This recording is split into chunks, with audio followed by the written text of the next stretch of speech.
ലേലത്തിൻ്റെ shoot കഴിഞ്ഞു. അപ്പോൾ ലേലം ഷൂട്ട് നടക്കുമ്പം അന്ന് ഈ വണ്ടിയിലാണ് വന്നത്. അപ്പോൾ അതിൽ ആനക്കാട് ലീപ്പച്ചന് ഉപയോഗിക്കുന്ന ഒരു ഫോർഡ് കാറാണ്. അന്നത്തെ കാലത്തെ ഒരു ലേറ്റസ്റ്റ് ഫോർഡ് എസ്കോട്ടോ അങ്ങനെ.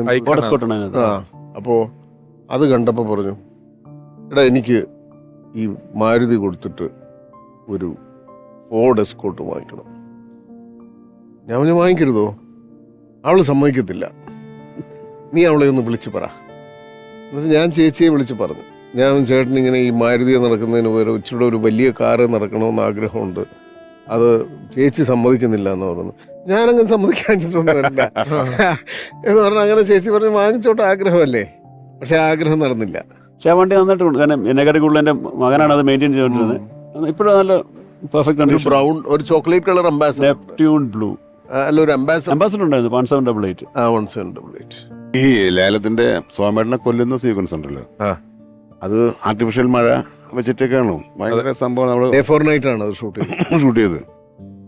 അപ്പം ഷൂട്ടിംഗ് നടന്നുകൊണ്ടിരിക്കുന്ന സമയത്ത് സോമേട്ടനാണെങ്കിൽ ആ സമയത്ത് ഈ അസുഖത്തിന്റെ പ്രശ്നങ്ങളും കാര്യങ്ങളൊക്കെ തണുത്ത് വിറങ്ങലിച്ച് ബസ്സിനകത്താണ് ഇരിക്കുന്നത് പുള്ളി.